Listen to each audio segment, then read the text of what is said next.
Hey everybody, welcome back. Happy Skews Day to you. It is August 2nd, 2022. I'm Trey Crowder back again, and that, of course, is Mark Agee. What's up, Mark? Welcome back, bud. It's good to have you. I hmm hate piloting the ship. It's nice to just be able to be a free rider again. It's more fun this way. Yeah, how'd Corey do? Did it go well? Oh, Corey's always fun, man. That's his whole thing is they being the sad clown. Never, it's Yeah, always on, buddy. yeah, for sure. Love him. We got a lot to talk about today, man. It's We like do. I'm excited. Today is a non-depressing episode. Hey, how about that? Yeah, It's not depressing. I'm not like a gonna like want to. shooting star or something. Yeah, yeah. Make a wish, everybody. Make Yeah. a wish. We got some good stuff happening in abortion rights. Attempting good stuff in abortion rights. Senate's attempting to do some good stuff on climate, healthcare, a bunch of other shit. But they're maybe one vote away. Kristen hmm Sinema done vote a couple. We'll talk about that a little bit. But yeah, lots of good shit. Before we get to that, we're not going to be doing much on January 6th today, but I do want to talk about so Roger Stone apparently had a fucking documentary crew following him. There's like four different documentary crews wrapped up in January 6th by my count at this point. So Roger Stone had his own, and they were filming him backstage at some DC event where he was talking to Matt Gaetz. Matt hmm Gaetz did not know they were on hot mics, and Classic. so I'll explain why this is important. But this is like pretty embarrassing for everyone involved. Hey, play Matt. I'm going to go. I'll go down hard though. I'll fight it right to the bitter Yeah, end. but I don't think you're going to go down at all at the end of the day. Well, we'll see. We're 3 weeks from trial. Yeah, but I mean, I may have to appeal to the big man because I got District of Columbia. We surveyed 120 jurors. 90 of them know who I am and they hate my guts. Voluntarily. The big guy. Yeah. Calling Trump the big guy. I don't think the big guy can let you go down. This is so fucked up. All right. Yeah. So for context here, if you guys remember, Roger Stone was convicted of obstruction, I think, in the Mueller probe. And his role in that was he was essentially the go-between between the Trump campaign and WikiLeaks. That was what was alleged. So him refusing to testify and taking the rap for this and then getting pardoned was cemented the cover-up, right? That's why Mueller couldn't find anything other than he wasn't looking that hard, really. But so in any sane society, this would be like, okay, well, we got to undo his. You shouldn't be able to pardon someone for your own corrupt intent, right? You would Right. think, but apparently you can't. But anyway, so some other stuff Gates said on that. They discussed a mutual dislike of Rick Scott. Stone called him such an asshole. Gates said he was, quote, one of my least favorite people I've ever had to work with, end quote, which Rick Scott is an asshole. I agree with him there. They mocked the hairstyle and suits worn by Ron DeSantis, prompting Gates to reply, anybody that can land a wife like that needs no advice from me. Yeah. He probably like I didn't little old though. She's a know. little old, but other than that, she's pretty okay. But yeah, Yeah, no, Mac. also like you said, the big guy thing, like the sort of like I don't know mob esque Yeah, talk from these yeah, guys is like just it's so appropriate for the way they are and how they are about everything. Like, of course, they sort of view themselves and their whole deal that way. yeah. We gotta go see the guy about the thing. hmm The guy's got to go. Yeah, kind of mob lingo. So anyway, that's very fun to follow. These guys can flagrantly break the law, and nothing's ever going to happen to them. Who cares? Normal. So another fun Florida thing happening is so a couple weeks ago, Ron DeSantis gave a big speech somewhere, and a bunch of Nazis showed up out front, like literal Nazis waving Nazi flags, Yeah, and you'll have that. they were carrying Nazi flags in one hand and DeSantis country in the other hand. So they weren't being very Subtle. subtle. So Yeah. anyway, I guess it was a Turning Points USA event because Charlie Kirk called it a false flag event by a bunch of liberals trying to make Of conservatives like course. Nazis. That So was then the Antifa, Nazi, Mark. The Nazis were yeah, Antifa. Yeah. yeah. So then the Nazis got real mad Right. Yeah. for being called a false flag, and they started yelling at. So the Nazi Party for whatever Florida, whatever it was, started calling them like both DeSantis and Charlie Kirk a bunch of Mm. cuckservatives working for the shit libs, being mentally ill because they don't understand how white nationalists could possibly be a real thing in Florida. I don't think anyone ever thought that, buddy. Uh, and they posted DMs to Charlie Kirk Hi, Charlie. I'm one of the leaders from the Nazi groups from the Turning Point event. Would you like to chat? I can provide proof of my leadership and Nazi status.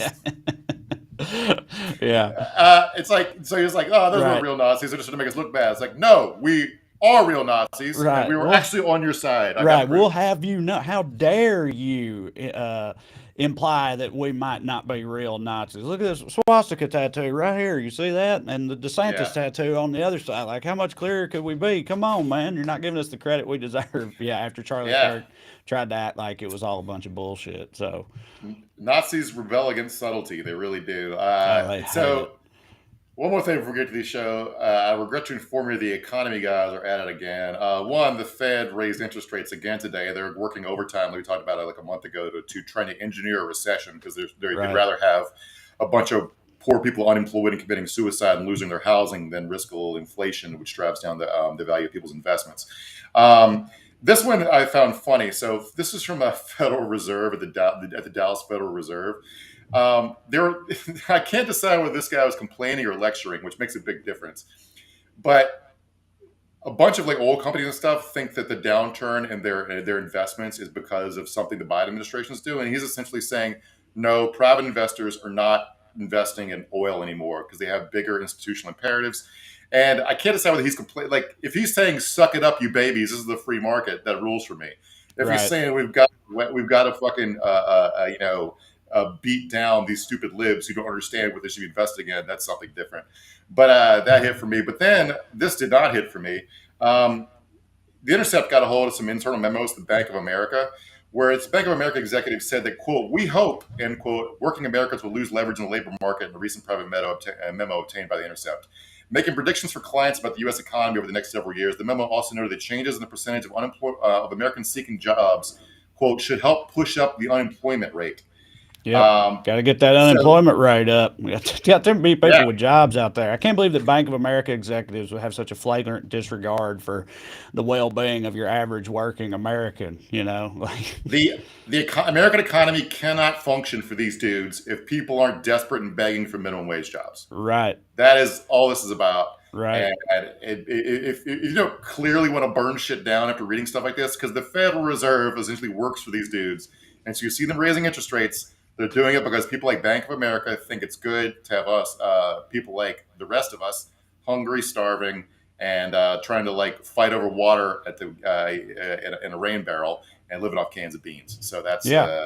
that's And it. remember, guys, this is the not depressing edition of. That's the one. That's the one. That's the one. Yeah, we do. Yeah, Yeah. we will get to it. Well, on that note, with us as always is producer Matt. This is Weekly Skews. I of course want to remind you of a couple of things. First, if you'd like to see me perform live, you could go to TreyCrowder.com and check it out. I'm on a solo stand-up tour right now. I'm doing an hour or more of new material, having fun with it. Thanks to everybody that's come out so far. The shows have been great. I hope you'll check out the ones in the future. We're going to be adding a lot of more dates soon. So if you're into that, go to TreyCrowder.com and get you some tickets. Why not? Number two, if you enjoy this program and would like to show your support, you can do so by signing up on Patreon. $5 a month, get you full-length bonus episodes like the one we're going to do later this week. We're having a lot of fun with it. Got a lot more in store. We hope you'll think about it. To do so, go to weeklyskews.com/more, or just go on Patreon, look me up. Sign up on there, get some more skews in your life. Now, as for the show tonight, as Mark alluded to earlier, the Senate been in the news a lot recently, and weirdly, not just for the things they refused to do, although there was some of that too. No, it seems Joe Manchin has pulled a fast one in supporting a bill that could end up being, dare we say it, good. Yeah, we're just as surprised as anybody. We'll break it all down a little later, but first, of course, the Daily Dumbass. Matt, graphic, please.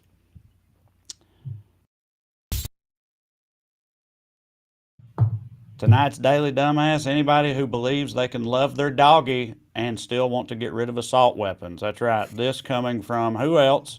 Lauren Boebert. Play the clip, Matt. Populace. If the citizenry in America is disarmed, then we are no longer citizens. We are subjects. You know, here in America, we have gourmet treats for puppies. We have these amazing groomers for dogs. Well, in Venezuela, they eat the dogs. And it started because they don't have firearms. They do not have a way to protect themselves, to defend themselves against a tyrannical government.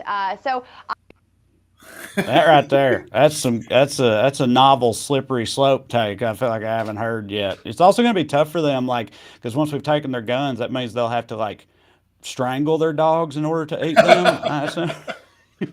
Yeah, how are the Venezuelans killing the dogs? Yeah, right. They're hunting the dogs with bow and arrows because the government took away their guns. I don't Yeah. like they go to Venezuela for like everything. Like it's the only Right. country doing any socialism in the world, and Right. like we're so propagandized against anything that contains the word social in it. Not just Yes. not just like socialism, but like behaving socially, like Mhm. like not behaving anti-socially. And the Venezuela has a lot of problems, right? The one problem is corruption. Corruption is a main problem and downfall of any country. I mean, that's why Right. Russia continued to struggle if it has a transition from a communist dictatorship to a hyper-capitalist semi-dictatorship into full autarky, just because it's corrupt as shit. Like it's Right. not. I don't think there is any like system that can't be corrupted by the people running it. You know what I mean? No matter No. how idyllic the system itself may seem to be, then Yeah. people get involved, and next thing you know, everything goes to shit. 'Cause that's just kind of how people Yeah. roll. Yeah. So anyway, corruption. The Venezuelan economy is way too dependent upon oil. 90% of their economy revolves around oil, I think, and like this. So like they have problems. The problem is not that they don't have guns. Mhm. That is not. They don't have like. Also, like they don't think no other country in the world, no other developed country, I should say, is as armed as we are. So I don't really understand what they Hell think. no. They think that. I mean, we go around and around this, but they think that people in Germany and France and England and Italy and Greece are all like oppressed. I guess they have no freedoms. I don't know. I mean, I they don't- do seem to think that. They think it's like all those countries are like socialist hellscapes or whatever, even though there's literally no reason for anyone to think that. But they can just say it's also just like Europe, they're all they don't hit for them. It's like it's gay and stuff over there. They're all weird, dressing up like gooses and shit. Like who know? We don't want to be like them. That's sort of their mentality. Yeah. All right. Our Dude. first honorable mention for Daily Dumbass. Anybody who didn't realize their 3D printer could also print money, at least if there's a gun Dude. buyback going on. This story made me laugh so hard when I saw Yeah, it. it's So what pretty happened? So Houston did a gun buyback, which is good. This is not going to make fun Yeah. of gun buyback programs in principle, but this person discovered a genius hack. What they did was they 3D printed somewhere between 50 and 65 guns. This post says 63, or 62, but someone else said 50. Anyway, it doesn't matter the exact number. They 3D printed a bunch of guns, which didn't even work. They just 3D printed like some half-ass weapons. Right. It's like they cost like $6 each, and they sold them back to Houston for somewhere between. I saw two different reports, either 50 or $150 each. So they discovered a way to get free money from the gun buyback program for little expense. And this is so fucking brilliant to me. And the city was like, okay, you can have your money, but then immediately pivoted and announced the second gun buyback program will not be buying ghost guns. So they already figured out a way to stop this. Yeah, I don't know. I guess it's just like it's like a bureaucratic thing or something where it's like they look at this box of it's like, well, they are guns. I guess we have to buy them. It just feels like it could have been easy enough to say like those aren't real because they were totally non-functional, right? They're like essentially toys, basically, like gun-shaped toys, pretty much that some guy printed. Yeah. Like they weren't actually dangerous. So I don't know. I feel like somebody could have stepped in and be like, yeah, nice hustle. We Buddy. respect it, but hey, not going to do that. But Trey, the sign says, buddy, the sign fucking says. These are guns, aren't they? Tell me, It those are says guns. all you can eat. All you can eat. Yeah. But I don't necessarily conservative here because they'll always find some like loophole that somebody exploited in any sort of government program. Like that's the reason the whole thing is stupid. Because there's always going to be shit like this. And, Dude, and no, I know. It's personally- like yeah. food stamps and all that shit. That's the argument they always use. They want to talk about the people abusing that system or whatever. And it's always like, look, those people do exist. Anytime you have anything like that, someone is going to find a way to exploit it. It's like we were talking earlier with the corrupt systems. It's just like human nature. Right. Like that shit will happen. But that doesn't, it's mostly people, if it's a good program, who are like being helped by it and it's working as intended. You just also have assholes exploiting it. That doesn't mean we should never do anything, which is how they tend to interpret that Right. information. We should never Yes. do anything. And gun buyback programs are good if you are going to get in a country is like America, there's like 3 guns for every person or some shit. If you're going to get, you're not the fantasies about somebody going door to door and taking your guns is stupid. Getting guns off the street probably does involve voluntary gun buyback programs, which don't always work the way as intended like this, but they do get guns off the street. Guns used in crimes are stolen. They're stolen from your house, and so therefore getting guns off the street gets crime down, even if you're the person who owns the gun at the time isn't planning on using it to commit a crime. But this did teach me something. I did not know about the Cobra effect. Do you know about the Cobra effect, Trey? Only because of the outline. But yeah, it's what we're talking about, right? It's the name for the phenomenon we're talking about. Yeah, so the name comes from the British ruled India. The city of Delhi was infested with cobras. So to get the public's help getting rid of the snakes, the British offered a bounty on cobra skins. So, but what the Indians did was they started capturing cobras and breeding them so they'd have extra skins to sell back to the British. But the British figured out what was going on, so they stopped buying the cobra skins, and the cobra farmers said "fuck it" and released all the cobras. They ended up with more cobras. Not useless. These snakes are useless now. It's like, they're like, there's a lot of money in snakes. Like, oh man, my uncle's big into snakes right now. And then, then the government gets rid of the snake money, and now what are you going to do with all these? You're just lousy with snakes. So you just got to get rid of them. And the French fell for the exact same hustle in Hanoi when Vietnam was a French colony. They put out a bounty on rats. You'd have to turn in the tail to get money, but they start seeing live tailless rats running around because what the people would do was cut the tails off, turn them in, and leave the rats to breed so there'd be more rat tails to turn into money.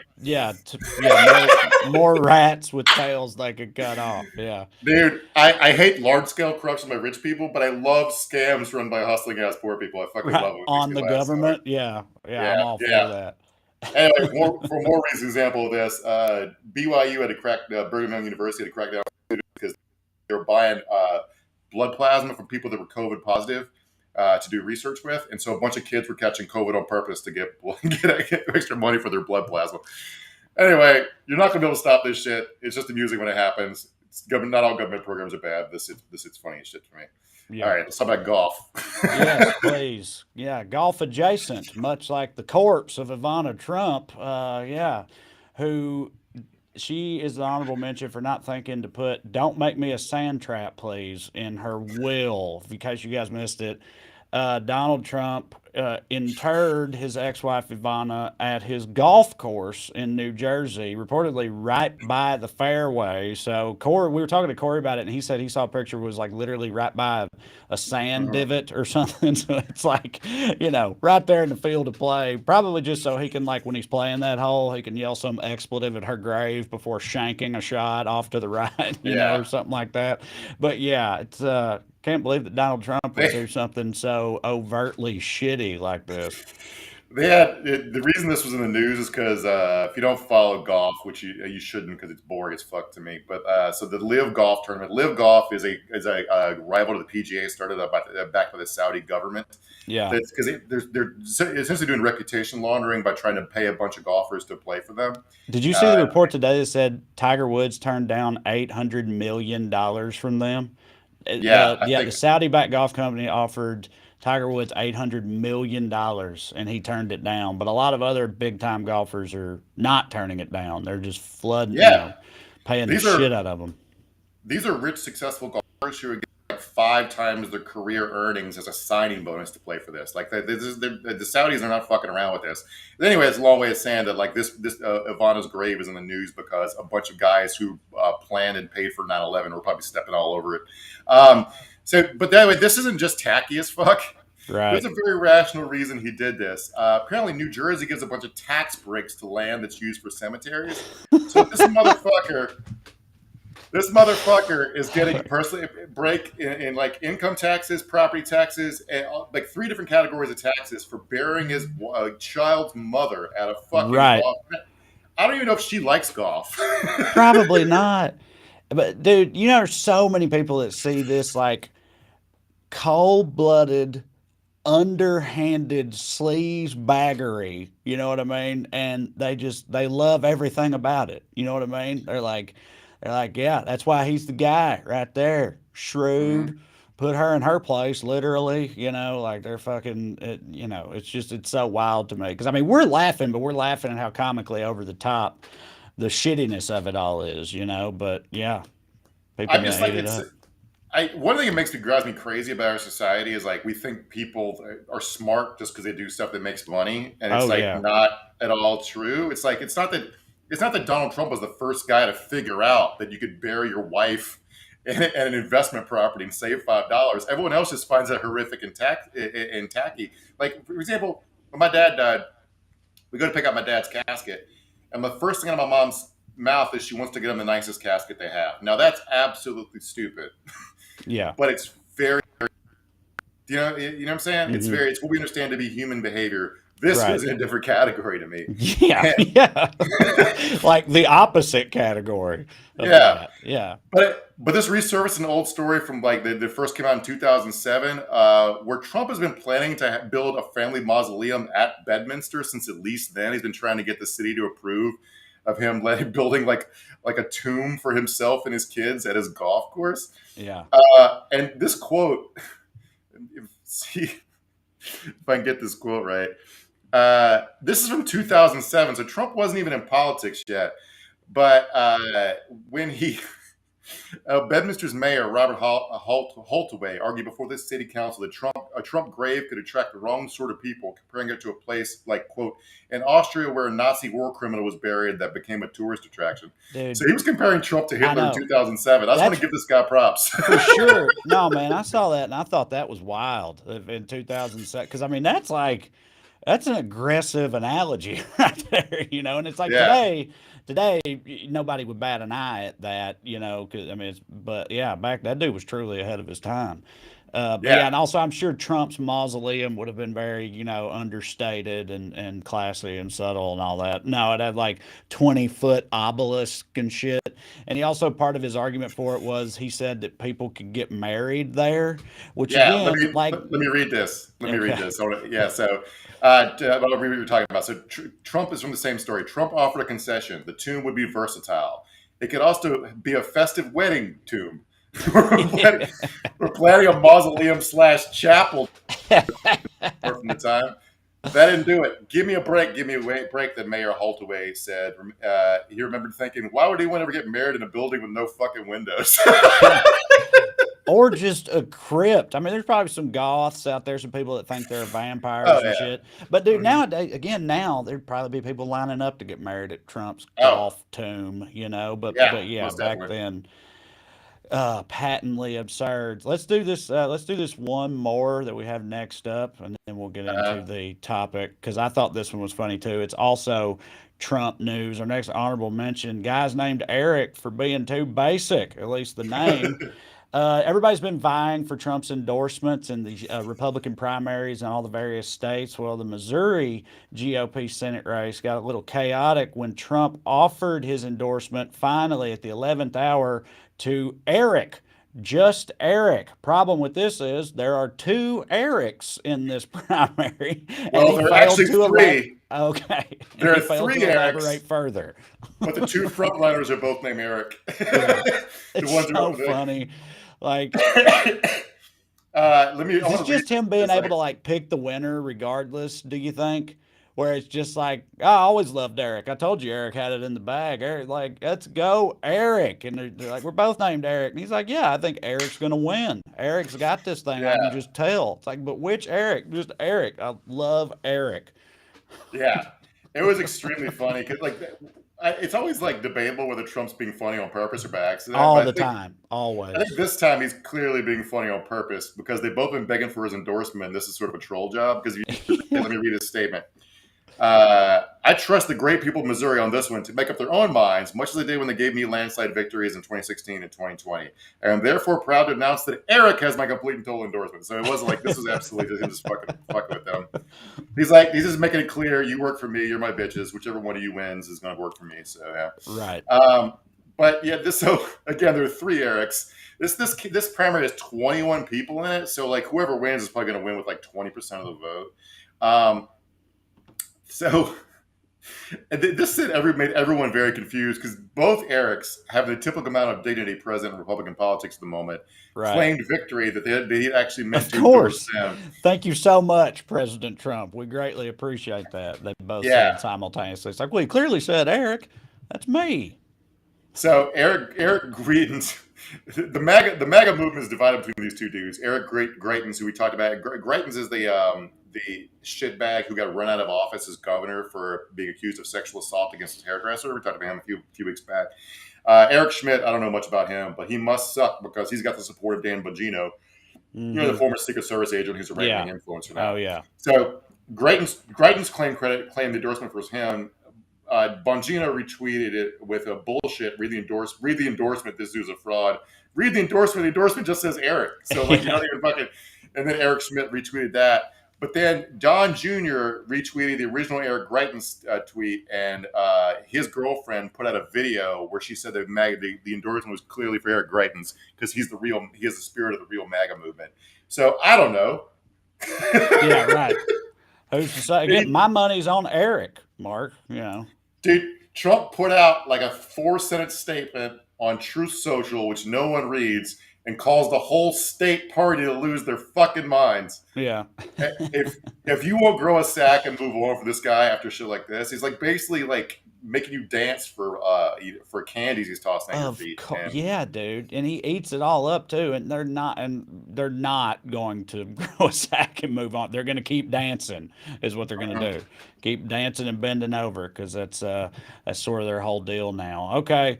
Let's get into the segment. I told you I'm going to tell the audience, like I told you before we got started, this Senate stuff, I get a little Senate dumb sometimes. So, you know, Mark, you're helping me as much as the audience here. But so I'm to understand that the Senate is done.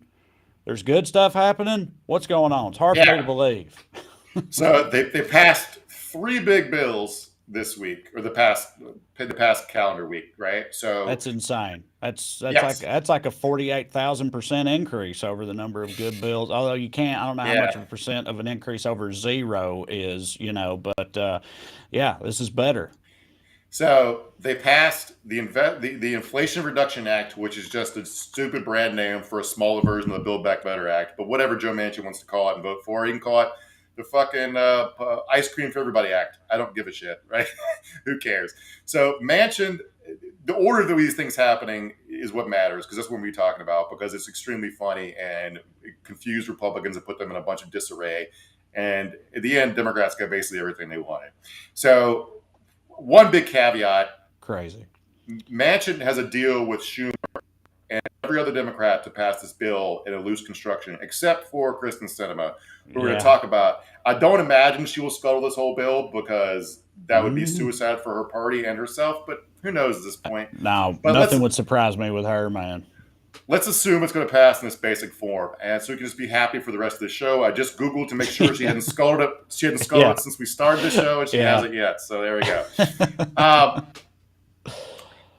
Basically, I want to talk about the order they did this because I'm always yelling for them to be more aggressive, and the reason it isn't just aesthetically, although aesthetics matter, vibes matter. When you're going fast and getting shit done, you look strong. You look like you're fighting for stuff. People like that, right? Right. When you're sitting there doing nothing, right. Yeah, which they've had so much like empirical evidence of for so many years, because again, they mostly do nothing, and people mostly hate them for not doing anything. Their approval rating is always in the cellar. They're always just fucking coming up with shit and then saying the reason they won't do it, and that don't hit for anybody. So yeah, it's a novel concept to try to, you know, do stuff. But I'm glad if they finally had the eureka moment of giving it a shot at the very least. Yeah. Another reason to be aggressive on stuff is let's pretend for a moment we're not in some kumbaya republic where everybody's interested in bipartisanship and you're actually trying to win. One thing aggression does, and like your favorite sport is football, I think, right? Yeah. The reason you blitz the quarterback is because you make him make mistakes because he has to make decisions quicker, right? Like my favorite sport, basketball, John Wooden said the reason you set a screen is to make the defense make a decision, because once you get them in rotation, they fuck up, right? Right. So what Democrats did was they had 3 big bills, right? They had the CHIPS Act, which had bipartisan support. They had the PACT Act, which had bipartisan support, and they had the what's now called the Investment Recovery Act, which is the smaller version of Build Back Better, which had no Republican support. So McConnell agreed to move the CHIPS Act, which is a microchip processing thing. It basically re-onshores some supply chain stuff for microchips, and maybe does a little bit with immigration to try to get more STEM majors from other countries to come in and help us with our technology industry and stuff like that. All well and good. Had Republican votes. They passed that because McConnell assumed that Build Back Better was dead. Right. Immediately, Joe Manchin says, "Nope, we're going to pass Build Back Better now." The Republicans get furious, and they decided, because they get furious, they decided to try to have the House Republicans tank the CHIPS Act, which they couldn't do. They failed at that. They even lost Republican votes because everyone knew it was hopeless. They made noise about trying to stop the marriage with legalized, institutionalized gay marriage because they thought that would punish the Democrats. And most importantly, probably for their branding, they sabotaged a bill about troop health, which is the burn pit issue, which is like if you don't follow it closely, a bunch of veterans have terrible health problems because of how the Army disposes of trash in war zones. Right. So they dump everything in a big pit and set it on fire with jet fuel. And believe it or not, breathing in fumes from burning old munitions and car batteries and human shit covered in jet fuel was not good for your long-term lung health. Anyway. Right. So that's why everybody saw that news over the weekend. I made a video about it earlier without touching on the other bills part of it, but they, they're the rah-rah, support the troops faction, and then this is seems like such an obvious slam dunk of goodwill, like the type of measure that who could possibly oppose it, but they killed it just because their feelings were hurt. They were angry. They were being petty over what Joe Manchin did, and that was like a way to get back at them for doing that. But because Democrats are doing politics for the first time in forever, they just got all butthurt about it because they claimed that it was underhanded for Democrats to pass their own bill after Republicans helped pass the bill the Republicans were already for. But you get a straight up or down vote on the CHIPS Act. You can say no to it on the merits. You don't have to do it because of horse trading. If you think the CHIPS also Act, like it isn't underhanded to then turn around and kill this bill for veterans' health. Like there's nothing wrong with that. Like it's also just like the baldness with which they acknowledge that like you said, the merits of these legislations have nothing to do with it for us. Like they're completely immaterial. The only thing we care about is the interchamber politics part, and you know, fucking over the other side and not being fucked over by them and all that and everything. All the measures and all the bills that affect all the real people that we ostensibly represent are completely ancillary to our bullshit. Yeah. So they did this headline's from Politico from today. They're about their backtracking, but it's important to note they had already passed the PACT Act before, like weeks ago. Mm-hmm. They had to repass it because of some language tweaks that they misworded some stuff that made it accidentally unconstitutional. So it was a very small wording change about how the money is going to be supplied because spending bills originate in the House or some shit like that. It doesn't matter. It was total nerd bullshit. It's like, it's like when you after you PDF something you've been writing and you notice a typo and you got to re-PDF it. That was it. Yeah. But in the meantime, because they were mad at Joe Manchin and Chuck Schumer, they completely flipped on a bill. They had passed 85-11 or some shit. Mm-hmm. So everyone knew this was transparently false. Like Jon Stewart, comedian Jon Stewart, former host of The Daily Show, has been a big veterans healthcare advocate in years past, as he was for the 9/11 first responders. He's been all over Capitol Hill holding protests, knocking on Senate doors, going on every news show he could go on to shame them over this because it's transparent horseshit. Trey, he went on Newsmax and won them over. Right. Well, yeah, because again, it's it's so clearly, the right thing to do, especially because it involves veterans and it's such a huge part of their ideology, being all troop support-y, that even these motherfuckers know that they can't with a straight face act like they're okay with what the Republicans did, although I'm sure some of them still did that. But and I want to show that this is Rand Paul from today arguing that we still shouldn't pass the bill. Rand Paul on the wrong side of pretty much everything that isn't. He's right about we should drone less people. That's where the things he's right about and play on this one. care of our veterans and keep our country strong. This bill puts our economy, though, at risk by creating presumptions of service connection for the most common of ailments. For example, this legislation creates a presumption of service connection for Vietnam veterans for hypertension. But according to the CDC, 50% of men and 44% of women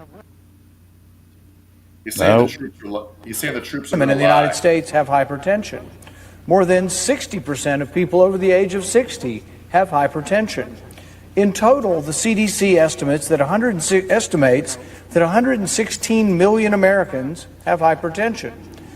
The legislation also creates a presumption of service connection for global war on terror veterans for asthma. The CDC estimates that 1 in 12 people have asthma, which is approximately 25 million I Americans. just I don't fucking understand. Like, first of all, he started by saying this is bad for the economy because we give more people health care or something like that, but I guess, but also like the whole thing of it, like, okay, whatever, but if a veteran has hypertension or has asthma, you should probably take care of them. You know what I mean? Yes. Like who gives a fuck how many other people, like what the asthma statistics are? It's like, it's another version of that thing earlier. It's like, well, if anything else ever happens, then that means we can't do anything ever or whatever. If any other people have asthma, then we can't worry about all the troops that have asthma. And it's like, that don't make any goddamn sense whatsoever. Dude, if we didn't live in such a cruel fucking country, why would we even be like? If a guy who did 3 tours in Fallujah has bad asthma now, or black lung, Right. or whatever, and he's like, I need help with this, and the government's like, well, you got to prove you got it from a burn pit. Fuck that. I know, right? Yeah, I His know. Like, his argument is it shouldn't. Anyone should not have to worry about that. Do you know what I mean? Like in a just country, anybody who has asthma or hypertension wouldn't have to worry about the hoops they need to jump through in order to be able to be allowed to go on living, and not have to take out another mortgage or whatever the fuck. But here we dude. are. We should pass Medicaid for all, so we have to have stupid arguments like this, like Right. whether which troops deserve asthma inhalers. Fuck this Right. shit, dude. It's like, it's so dumb. These economic arguments saying bad for the economy because government spending would spiral because all these troops would lie saying their medical maladies came from their service. Anyway, if everybody go to the doctor, none of this is a fucking problem. So they got their ass handed to them politically, and they just did repass the same PACT Act they passed before with the wording fixes. It passed with 80-some votes, so they were so ashamed for tanking the bill last week that they fucking passed it with flying colors, the exact same bill, because they want the issue to go away. And this is what happens when you play to win. When you play to fucking win, you get the bill passed, and even though they vote for it, they look like absolute shitheels. Win. This was funny. So another thing that got them all caught off guard, and one reason you want to pass stuff that splits your political opponent's caucus while uniting your own, which is why trying to pass the gay marriage bill was good, because like probably 50% of Republicans are probably fine with gay marriage at this point, but maybe only a third of them are comfortable voting for it, so where the constituents can see. But some of them have to vote for it because they were in purple states. So putting that forward divided the whole Republican caucus, sent them to chaos. No one had any talking points. Marco Rubio was running around saying that this is a distraction. The president should be focused on gas prices, where it's like, I know all we care about in this country is gas prices. We're constantly ranting about it. But someone's basic humanity and ability to marry who they want to marry, I rank that in my rankings above whether gas is $3.50 or $3.75, but that's just me. But anyway, it's another example of how being aggressive put their opponents on defense and made them look stupid and left them not knowing what to say. So back to the IRA, because we want to talk about the actual bill a little bit before we get to questions and comments. So this headline made me laugh so hard. GOP eyes 2024 payback for Manchin's Dems only deal. One, Manchin hasn't even said he's going to run in 2024. He's pretty old and rich. He might just want to hang out with his grandkids. But second, the whole fucking problem with Manchin the Democrats have had for the past year and a half is that he can't be electorally punished. Right. He's a Democrat who wins in West Virginia. The people there like him for whatever reason. He can stay senator for life there. There's nothing the Democratic Party or Republican Party can do to him. So it's like, okay, you guys have fun trying to get Manchin now. That'll be real fucking good for you. Um, I do want Yeah, to point but out. it's also just like it's them. It's just so childish and petty, Samer. You know what I mean? It's like, no, he will pay one way or another. He'll rue the day he dared to, foil our grander schemes. It's just, I don't know. It's silly, and they also like you could just tell from both the gay marriage thing, but also especially the Pact Act. Like I feel like you can just tell that they just take it for granted that they have the support of half or more than half of the country no matter what they do. Like whatever we do is right because we do it, you know what I mean, because we Uh-huh. have the R next to our name. And a lot of times it does go that way, but there are limits to it, like fucking over sick veterans when you're the fucking flag waving party. Yeah. I don't know why the Democrats aren't comfortable saying that we're against war before the troops, because it Yeah, seems like right. the other side is the opposite. We're for war but hate the fucking troops. Hmm. Um, and the troops, once they come back, they love them with their uniform, but when it comes to No, stuff like right. helping them rebuild their lives or their Of health or taking care course. of their families or letting them go to college, fuck you, nothing for you. Yeah, long as you're Um, kicking ass, we support you. Soon as yeah. you've, kicked your last ass, then you can go fuck yourself for all we care. So, under the actual bill itself, before we get to the actual text of it, Manchin went on Fox News today, and we're talking about actually doing politics the last couple of weeks. Dems are actually, it seems like they're learning. It's like the Velociraptors learning to turn the doorknobs a little bit. So, this hit for me because Manchin went on Fox News and absolutely flabbergasted the host. Just watch this. This woman's name is Yeah, but the elections are Harris, going to right? need some help. You've got a Harris president Faulkner, yeah. whose, I am not going whose to make a statement approval on that. rating is like as low as Congress's. Well, I mean, can't no we all do offense, but something you know great? that Are when you you get afraid? into the 30s, no one's that popular, and Harris, that's are this you president. scared we're going to do something good to help our country and Of someone course might not. take My father credit for served. Are you kidding? Service Well, it is in the sounds like you Bible. are. That's what we do. We serve our fellow man and woman. That's of course. exactly what I'm doing. Don't All right, you don't cut make it, this Matt. personal, because it's not. It's like the She's only trying to time I've say, appreciated Joe Manchin or found him likable or anything is in that yeah, clip. Like just with a shit yeah. eating grin on the whole time, just driving her insane. Pretty great. And it's like, yeah, it's like, why are you talking about approval ratings? We're passed a bill that we think will help the American people. And she's like, my father served. I love the Bible. It's like, what Right. the fuck Yeah. are you Just talking about? yeah. It's like, my whole family lives for service. It's like, woman, you're a fucking talking head on Fox News. What are you talking about? Like, you make $1 million a year to read a teleprompter. It's like, I'm not begrudging the job. Sweet gig if you can get it. But I'm saying, like, why? In what way are you being of service to people? Right. So this headline is on this. This is a sad thing that's also a happy thing. This is probably the biggest climate bill to ever pass Congress, and it's way too small. Right. Well, of course. So it's mariucci, as you guys put it. It both hits and don't hit at the same time. Yeah. So before we get into this, let's talk about why Kristen Sinema would fuck this. So the bill, one of the things the bill does to get inflation down, which is Joe Manchin's passion, and pay for itself, is it closes the carried interest loophole. Now, what is that, you might ask? Well, it's an exception in the in income tax laws that allows private equity and hedge funds executives, the richest people in the world, to substantially lower the amount they pay in taxes. It basically lets them count their income as investments and not salary, all their income.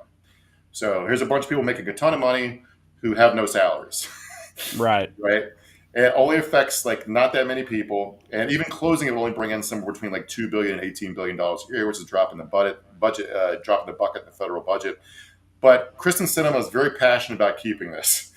This former Green Party activist who campaigned for Ralph Nader, thing she cares about most in the world right now in 2022, and a bill that's a climate bill, is a carry interest loophole for fraternity finance bro douchebags. All right. Right. So that's what she would dog this over. So if she does it, I hope someone hypothetically, metaphorically burns her house down. Let's put it that way. Yeah. I feel like there's been few Congress people who've been so like transparently bought and paid for than Yeah. Kirsten Sinema, especially, and Yeah. we've talked about it before, but especially if you know her whole history and how like hardcore she was, like a firebrand progressive early on, and you compare that with like the way she is now, and it's so obvious that who's pulling her strings and shit, and that she follows the money and everything. But anyway, she sucks. Yeah. I mean, you know that old canard that isn't necessarily true about how everyone gets more conservative as they get older. It's definitely true for her. So what's in the bill? So 370 billion of climate spending in the IRA includes stuff for electric vehicle tax breaks, domestic manufacturing of batteries and solar panels, and pollution reduction. It basically offers a bunch of incentives to move American consumers and industry away from fossil fuels, penalizes fossil fuel companies for excess emissions of methane, which we never talk about methane, but methane is worse than carbon dioxide in the long term. Right. Yeah. It offers a bunch of incentives for consumers to buy electric cars, electric HVAC systems, and other forms of cleaner technology would lead to less emissions from cars and electricity generation. It's money for a bunch of other climate priorities, investing in forest and coastal restoration and resilient agriculture. Oh, good shit. If you want your grandkids to be able to walk around outdoors without like masks on and in 50 years. So, yes, and just to reiterate, the end of this article says that if Democrats pass this bill, which it can do with a simple majority under Senate rules, it will be the single most important legislative step the U.S. has ever taken to combat the climate crisis.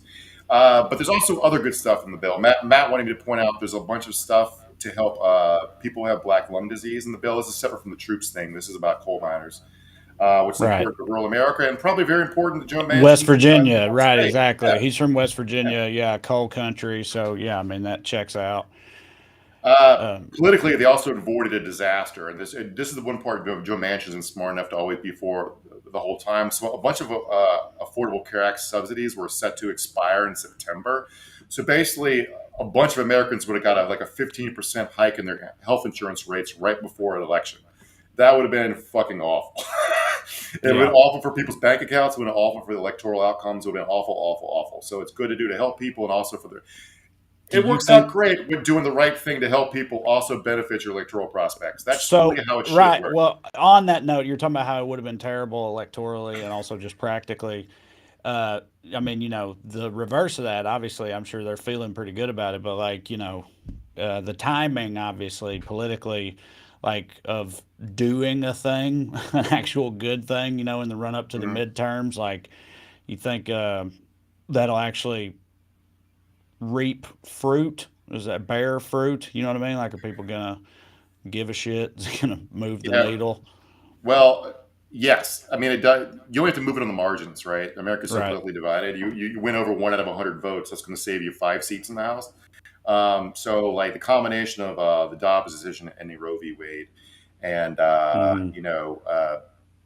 and this stuff, it's going to help. After the Dobbs decision. They do the generic congressional ballot polls where generally are you more likely to vote for Republican or Democrat. Democrats had already retaken the lead in the congressional generic ballot by 4 points, but that's not enough. Democrats have to win by because of gerrymandering, they have to win 8, 9 points on average to actually hold a majority. So whether that's going to move it 5%, I doubt it. But it might make their minority bigger. You know what I'm saying? It'll make them closer to having control of the House for whenever they can get more votes. In 2028, in the middle of Trump's second term. So there's a bunch of other stuff. I do want to say, because this is America, the bill also includes money for new the building of new natural gas pipelines. Because we can't have everything be good. Right. But anyway, if the cost of fending off the rise of fascism is making a 10th degree hotter, I don't know. What the fuck? Yeah, well, again, it's there's always going to be some bullshit in any new law in this country. It's just good to have one that has seemingly mostly good stuff in it. Also, we keep talking about this, but Matt, if you want to, start throwing up some comments from people, you can. Because I don't think we have any more clips or anything. So hit us with like and subscribe. Stuff. Yeah, thank you, Mark. Yeah, everybody like and subscribe and share and tell your mama and them and leave a 5-star review and all that good stuff. We sure do appreciate it. Last thing I want to say is I am a pretty big climate doomer, but it was exciting to me because a lot of climate wonks were very excited about this bill. So let's hope Kristen Sinema doesn't tank it. So a couple dozen people can have slightly bigger boats. So Right. Pandora 576 on YouTube said Dems need to forgive more student loans. Yeah, I mean that's I feel like there's still plenty of other things that they could and or should do that they still just won't. Yeah, I despite don't running really. on it. I feel strongly about that. I paid off my student loans. Full disclosure, I finished Yeah. paying. I went to a cheap state school and still just paid mine off like 2 or 3 years ago. I'm Yeah. 43, so Yeah, I paid mine yeah, off after going viral initially. So thanks to the internet. Appreciate you guys. yeah, yeah. Um, I I I think that financializing education was a disaster, and I think Hmm. we need to fix the whole system structurally. Politically, I don't know whether it's a win or not to forgive student loans. It could cause a huge backlash, but also I just think that if I was Biden, what I would do just about the backlash was I would forgive the student loans, like I don't know what, 30 grand, 50 grand, or whatever, and then be like, this is what I'm empowered to do Right. under the laws as they are. Give me more votes, like Senate or Right. Congress that works better with me, and I will do stuff to help you too. That's what Right. I would do, Right. but that's not the world we live in. Ashley Schwann says, please send good vibes for women's rights in Kansas, voting to keep abortion safe and legal. Yeah, there's a lot of Yeah, those types of things going on around the country right now, abortion related stuff in the wake of the Roe decision right now. It's getting pretty crazy out there. yeah. I was calling up the so 9% of the okay. Oh, this is good. Okay, so we didn't get a chance to get to it in the dumbasses because we were having too much fun, but we did. We had a bunch of abortion related stuff. Maybe we'll talk about it next week. But the Kansas Amendment thing was really funny because here's how you knew they were losing it was they started doing like here in California, ballot initiatives are worded confusing as shit. They do that on purpose. Like Hmm. right now in California, there's a Prop 27 that would do something about sports gambling and Indian casinos. And there are rival campaigns, yes and no, from different native tribes. And I do not know who is full of shit. Right. Because somebody's going to make a bunch of money off of it running sports gambling or not running sports gambling. And I don't know who the worst side is, right? Yeah. So the Kansas pro-lifers tried this confusing wording thing where, like, if you vote yes, because what they're trying to do is remove a constitutional provision that makes abortion a constitutionally protected right in Kansas. So yes would remove it, and no wouldn't. And they were running ads saying if you're pro-choice, Right. to yes. Right. So that's how you know they thought they were losing. Which, Anyway, like, that's just like, yeah, Wow Girl on YouTube says the Kansas vote's very confusing. You have to vote no to keep it. And yeah, like you said, that's on purpose. But that whole, the text campaign thing they did, I don't know, dude, shit like that should be against the law or something, in my opinion, where, actual legislation is concerned. Because, yeah, I read the text message, like you said, it's like, it's literally says if you care about a woman's right to choose or something like, I mean, that's pretty close. That's not that far off. It said something like that. Then vote yes or respond yes or whatever, yeah. which is the opposite of how it would actually work. And it's just so shitty and underhanded and Well, not cool. to keep confused between yes and no, I would just say abortion choice versus not choice. All right. Mhm. Current as of this moment, with 9% of votes reported, choice is beating not choice 65-35 in fucking Kansas. Yeah. Now, I'm assuming that's not super representative because usually cities come in first, Right. but that's a good start. Yeah.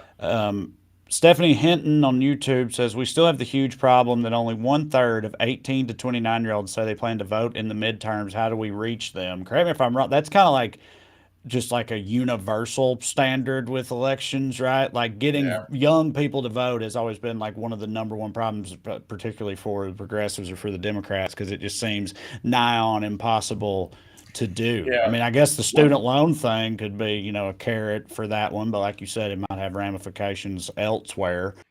Yeah. But yeah, I don't know. I mean, Young people party, man, out there fucking, doing their whatever these kids are doing. They're in their vaping and their dub stepping. It's not dub stepping anymore. I don't know. I'm a papaw now. yeah. Producer Matt says 1/3 weed. sounds, They should use weed to get yes. young people out to vote. Yes. Legalizing weed would get young people to vote. The student loan thing, I mean, 18 to 22-year-olds aren't worried about student loans yet. Not That's the yet, reason you can. right? That's That's the reason free you sell money, them buddy. student. Yeah, Free that's the money. reason I'm you gonna can live sell them forever. student Fuck it. loans. Yeah, right. Yeah, that's the They reason you don't can sell them know. student loans is because they think they don't understand money yet. Otherwise, they wouldn't be taking out Right. $100,000 for art history degree. Right. But the 1/3 sounds high.